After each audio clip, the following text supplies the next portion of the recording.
Emang lu pikir gua nggak punya duit? Assalamualaikum Becers, ketemu lagi dengan Arif Lalik di channel BC28. Hari ini gue ada rencana untuk renovasi rumah. Jadi rumah di Jakarta ini belakangnya mau gue bangun, ya sedikit renovasi lah ya. Nah tapi gue takut nih, takut ditipu, takut harganya kemahalan dan gak ngerti juga. Nah makanya gue dikasih saran sama temen. Ada teman lama kita, ya dia paham sekali mengenai konstruksi. Nah kebetulan dia lagi ada di Tangerang sekarang, ya namanya Pak Jendri. Nah gue tanya-tanya, siapa tahu nanti kita bisa kerjasama, ya belajar lah ya, belajar renovasi itu kayak gimana, budgetnya berapa dan sebagainya ya. Ikutin terus gue ya, jangan lupa protokol kesehatan tetap dijaga. Jangan lupa juga like, comment, and share di BC28. Come on guys.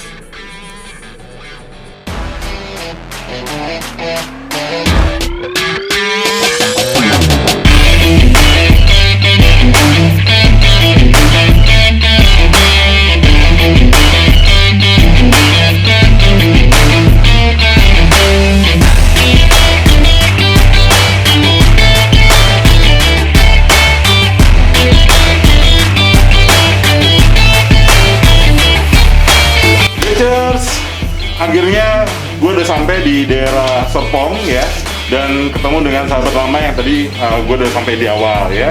Ini adalah Pak Jendri, apa kabar Pak? Ya. Ini lagi renov rumah ya? Betul. Nah ini kebetulan nih saya mau tanya-tanya, kebetulan saya mau renovasi rumah juga nih Pak Jendri. Jadi kita berbagi dengan teman-teman Becers ya. Apa tipsnya, triknya supaya budgetnya tidak terlalu besar? Gitu, bisa ya? Nggak apa-apa ya? Insya Allah. Oke. Nah, ini mulai kapan pekerjaan di sini, yang di Serpong? Oke. Om, sorry nih, saya buka masker ya. Boleh. Sorry. Ya, Nggak enak ya kalau pakai masker? kurang ini suaranya soalnya. Oke, saya pakai Jadi ya. kalau mari misalnya nyaman Boleh. dengan itu nggak usah apa-apa. Siap. Ya, kalau kita di sini sih apa namanya? Tapi sebelumnya sorry nih, Ya. Om, gitu ya. Tempatnya seadanya. Oh, Ya, nggak ya karena apa-apa. emang ya Om Arif tahu sendiri lah, Iya. yang di lapangan, apalagi Iya. ini postersnya renov, Iya. gitu kan ya. Jadi ya mohon maaf kalau seandainya saya tidak bisa menyediakan tempat yang layak mungkin Iya. gitu ya, buat teman-teman gitu. Ya mohon dimaafkan. Nggak apa-apa. Ya namanya dunia konstruksi masih berantakan kayak gini lah. Ya, Tapi nggak apa-apa. betul. Oke. Nah, sorry nih. Saya Banyak juga sorry-nya dari tadi. merokok berat soalnya Om, sorry. Mau ngerokok? Saya suka grogi kalau ditanya-tanya Oh soalnya. gitu, iya. Sambil ngerokok nggak apa-apa ya? Boleh, nggak apa-apa.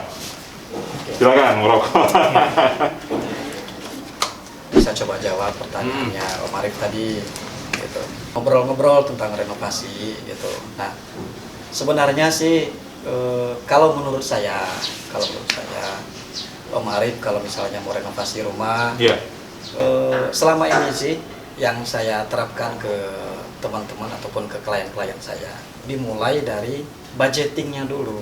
Budgetnya dulu ya. Bukan budget saya ngomongnya. Budgeting. Budgetingnya dulu, oke. Betul, karena kalau seandainya budget, kan tidak semua orang bisa terima itu ya. Iya. Kan suka ada kayak gini nih, Om Arif sih, saya yakin nggak akan mungkin kayak gitu. Iya. Jadi gini Om, saya gini nih, budget itu berapa sih sebenarnya? Emang lu pikir gua nggak punya duit? Nah, kan ada yang begitu, jadi Iya. misalnya merasa terendahkan mungkin, Iya. biasa jaga itulah gitu Iya. ya. Nah makanya kalau saya sih lebih senangnya tuh budgeting gitu, Iya. artinya kita membudgetkannya itu berapa. Iya. Dalam hal ini misalnya kayak Om Arif nih. Iya. Nah, misalnya gini, contoh misalnya, Om, saya ngebudgetin buat renov rumah saya, sebut saja langka, misalnya mah contoh ya Om, misalnya 100 juta, gitu. Oke Om, nah baru nanti kita mulai, Om requestnya apa aja, nanti kita coba listing, gitu ya. Oke. Nah, Iya. kemudian Om pengen kira-kira nih materinya itu apa. gitu. Nanti kita listing lagi. Dan itu salah satu layanan yang saya berikan. Service dari saya itu. Oke, keren. Jadi budgetnya berapa? Perkiraan dulu aja. Habis itu Pak Jendri nanti bisa kasih masukan termasuk bahan-bahannya apa aja. Betul. Ya dari A, B, alternatifnya gitu ya. Betul. Kita beri desain Om. Ya.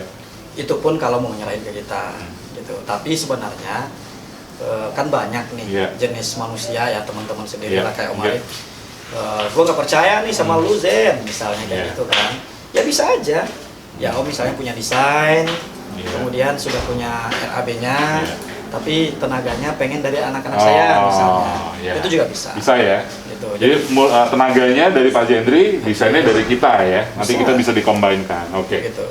Nah, kalau seandainya mau dari saya pun bisa, seperti yang tadi disampaikan tadi itu. Jadi berangkatnya pertama itu budgeting, ya seperti yang saya sampaikan tadi ya. Kemudian yang kedua nanti kita coba mulai itu rancang, gitu ya. Rancang, ini kira-kira desainnya begini cocok nggak? Kan gitu. Nah speknya kira-kira begini nih, cocok nggak? Nah kemudian alternatif harganya segini nih, cocok nggak? Kan gitu ya. Nah itu salah satu tuh. Oh ya udah cocok ya kita tinggal make a deal lah. Nah pola kerjasamanya ini dibagi-bagi lagi. Oh ada lagi ya pola kerjasamanya ya. Kalau tadi servisnya teman-teman tadi udah dengar Richards ya. Jadi yang pertama budgetnya dulu berapa kita koordinasikan, kemudian nanti akan dibantu sedikit nasihat ya, konsultasi dari Pak Jendri bagusnya apa ya. Kemudian dikasih tambahan dengan free design. Kalau misalnya teman-teman tidak punya desain ya, nanti dibantu ada beberapa alternatif ya, dipilih, baru nanti kita masuk ke pola selanjutnya. Mana yang setuju baru kita mau borongan kah, mau harian kah gitu ya Pak? Betul. Oke. Sebenarnya sih singkatnya mah seperti itu tadi. Karena kan prinsipnya kan, lu tentuin budgetnya berapa, budgeting berapa kan gitu. Lu tentuin speknya mau seperti apa, bahan yang mau dipakai bagaimana, kan itu apa-apa aja maksud saya Lu tentuin posisinya, desainnya pengen seperti apa. Karena menurut saya orang kalau bikin rumah itu tentu pengen yang nyaman ya Om ya. Karena rumah itu ada yang beranggapan itu adalah istananya buat mereka sendiri. Ya buat saya terutama ya. Ya saya nggak tahu Om Arif entah untuk rumah yang ke-1, 2, ke-3 dan seterusnya saya nggak tahu. Gitu. Nah tapi rata-rata sih kalau kita boleh mengeneralisir. Seseorang itu ketika pengen bikin rumah itu pengennya yang nyaman, sesuai dengan apa yang dia inginkan, gitu. Karena rumah adalah sejatinya tempat istirahat kan gitu. Nah itu sih jadi pada dasarnya prinsip utamanya yang tadi itu, gitu. Nah pola kerjasamanya itu bebas. Bagaimana kesepakatan kita seperti yang tadi saya sampaikan, gitu sih. Pola kerjasamanya bebas ya, jadi bisa dibicarakan. Bebas. Jadi diantaranya gini, saya sebutin. Contohnya. Nah, saya sebutin ya. Misalnya bisa gini. Nah bisa nanti sifatnya itu harian. Gitu. Jadi nanti saya akan terbuka. Kalau Mari pun misalnya pengen nego-nego langsung dengan anak-anak saya, ya monggo. Nego-nego langsung. Gitu. Oh bisa ya kayak gitu ya? Bisa. Nggak ada masalah. Oke, kalau misalnya let's say itu dibayarnya harian teman-teman ya. Jadi kalau harian itu berarti ada tiga bagian ya Pak Jendri ya. Jadi ada mandor, ada kepala lapangan, ada tukangnya langsung gitu ya. Ya tukang. Berarti tiga struktur ini harus termasuk yang dibayarkan setiap harinya gitu ya. Betul. Eksekutornya pun itu sebenarnya kan ada 2 sebenarnya. At least yang ada di lapangannya. Ya kita sebut ada yang bilang Kenen, ada yang bilang Laden. Gitu ya. Tugas mereka adalah untuk membantu kerjaan tukang. Tukang adalah eksekutor utamanya. Gitu. Nah, di atas mereka biasanya ada kepala tukang. Gitu. Ada juga mandor. Gitu. Itu sih sebenarnya. Nah, itu pola yang pertama nih. Dari yang alternatif 1 ya. Kemudian bisa juga dibayar borongan. Nah, jadi misalnya dengan gambar desain yang Om Arif punya, dengan RAB yang Om Arif punya, nanti saya coba pelajari. Nah, oke Om, ya kita nego-nego lagi kan. Saya berani nih, misalnya kita sebut aja lah misalnya. All in nih, saya pengen beres nih semuanya nih Om Zen. 25 juta misalnya. Oke, jalan Om, jalan. Ya sudah. Artinya Om Arif sudah tidak punya kewajiban lagi untuk bayar mingguan. Nanti pola bayarnya pun bisa dinegosiasikan lagi. entah mingguan kita nanti dealnya, atau misalnya per termin, atau by progress, ya banyak lah ya. Jadi bos saya gini, jangan dibikin kaku lah gitu. Toh fleksibel ya. Nah, itulah keuntungan yang saya maksud di depan tadi. Salah satunya gitu. Keren. Nah, pola yang kedua. Tadi kan posisinya Om Arif bawa desain ke saya, sudah ada RAB-nya. Om Arif punya materialnya. Cuman tidak punya pekerja, eksekutornya. Serahin ke saya kan gitu ya. Itu satu. Nah, untuk diserahin ke saya pun ada dibagi lagi dua kan. Bisa diborong upah kan, bisa dihariankan. Gitu. Nah, itu satu. Kemudian yang kedua, misalnya Om Arif cuman intinya mah punya rencana pengen bangun atau pengen renov, seperti yang tadi saya sampaikan. Nah, larinya ke yang tadi, budgetingnya Om berapa nih, gitu. Nah, kita lanjutkan. Nanti saya akan bertanya, desainnya mau dari Om Arif atau dari saya? Kalau seandainya dari saya, itu berarti servis saya yang berikutnya, gitu. Gitu. Servis ya Pak Jendri yang berikutnya. Ya, gitu. Di samping konsultasi ya, maksudnya konsultasi ini intinya karena tadi itu, karena memang teman, kemudian sekarang klien, bebas melakukan intinya mah diskusi lah, lebih ke diskusi. Kalau konsultasi saya bukan dokter, gitu, sorry. Loh, ini diumpamakan Pak Jendri itu dokternya, saya adalah pasiennya. Kita dari pasiennya. pengalaman yang saya punya, saya nanti akan share ke teman-teman. Toh decision makernya tetap akan ada di konsumen. Ya, jadi buat teman-teman Batchers ya, tadi sudah mendengar ya dari arahannya Pak Jendri. Kalau teman-teman agak kurang paham mengenai dunia konstruksi, bisa ngobrol dulu ya, bisa ngobrol dulu dengan Pak Jendri. Ya, tidak perlu harus jadi ya, tapi tetap nanti Pak Jendri akan bantu. Ya, dan pasti teman-teman akan diberikan arahannya kemana ya, untuk belajar sama-sama. Boleh, welcome ya Pak Jendri ya. Sangat. Teman-teman tadi udah dengar ya, teman-teman Batchers udah dengar dari arahannya Pak Jendri ya, itu sangat bermanfaat sekali ya. Intinya kalau saya itu biasanya agak tidak percaya bagaimana cara percaya dengan mandornya, dengan tukangnya. Nah, dengan arahan dari Pak Jendri, teman-teman harus percaya dulu ya, teman-teman harus tahu kualitasnya dulu, baru bisa teman-teman akan lebih enak ya untuk mengeluarkan budget untuk menyelesaikan anggaran rumahnya. Nah, ini kalau boleh tahu Pak Jendri, jadi kesimpulannya supaya teman-teman bisa paham nih ya, yang pernah dikerjakan Pak Jendri ini apa aja? Jadi pertama saya terjun ke properti itu 2011, kalau saya nggak salah kurang lebih durasinya 2 tahun lebih apa 3 tahun lebih waktu itu kalau saya nggak salah.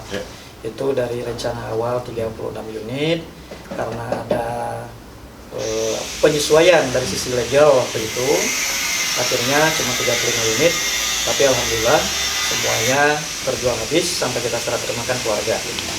Itu keluar dari sana kurang lebih, kalau saya nggak salah Om Arif, 2011 anggap 3 tahun ya, sekitar 2015-an ya. Nah, kemudian saya ikut kerja di perumahan juga, itu kawasan ada fasilitas waterboomnya, terdiri dari beberapa klaster gitu ya. Di situ ada rumah subsidi, ada komersilnya juga. Saya mengabdi di situ kurang lebih 3 bulan. Teman dari Infomedia juga gitu ya, dia kasih saya ini, Zen, ini ada teman katanya dia mau pengen bangun rumah, katanya ngobrol-ngobrol deh sama lu. Alhamdulillah itu jalan di Arca Manik gitu ya, jalan 1 unit. Dia selesai, dia bawa teman lagi jalan di Cinunuk ya, di Cinunuk di perumahan Posgiro gitu ya.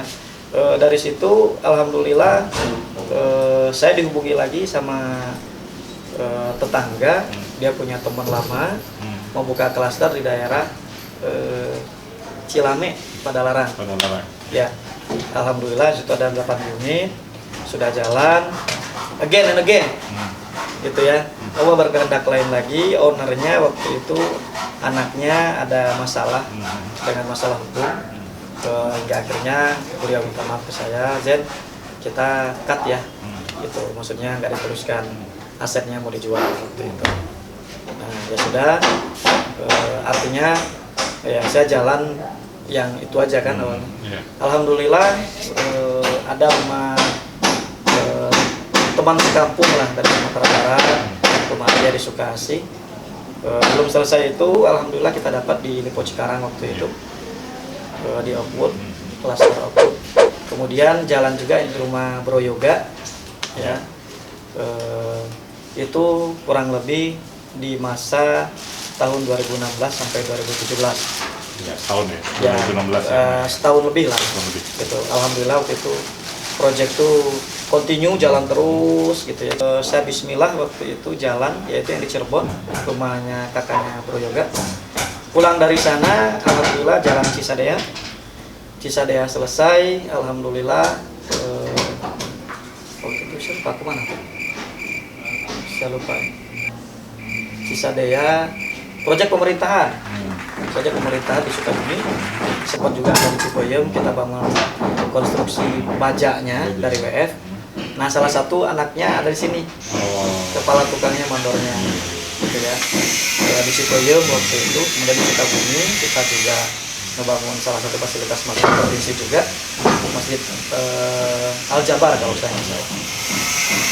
Kemudian di Laswi, gitu ya. Ya itu tahun 2019 lah.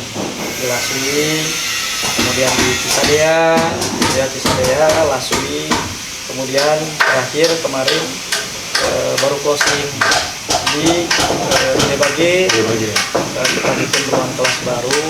Oh, yang sekolahan? Ya, 3 ruang kelas, kemudian 2 toilet, gitu ya. Ya lumayan sih nilainya, proyek pemerintahan satu lebih. Lumayan banyak teman-teman ya, banyak banget. Nah teman-teman tadi sudah dengar kan ya arahan dari Pak Zendri, ya banyak suka dukanya, yang banyak yang sudah dikerjakan ya. Jadi kalau teman-teman butuh informasi ya, nanti kita akan sharing untuk kontak dari Pak Zendri. Yang paling menarik adalah teman-teman Becers, ya Pak Zendri tadi memulai awal karirnya ini di dunia properti ini, di dunia konstruksi ini dari niat yang cukup mulia kalau menurut saya. Ya ini sangat bagus banget. Ya semoga dilancarkan terus Pak Zendri dari pengalaman-pengalaman ininya. Ya dan insya Allah barokah. Terima kasih ilmunya. Terus terang saya orang awam, tolong dibantu supaya rumah yang saya punya ini insya Allah jadi istana dan barokah buat keluarga. Thank you banget. Terima kasih banyak.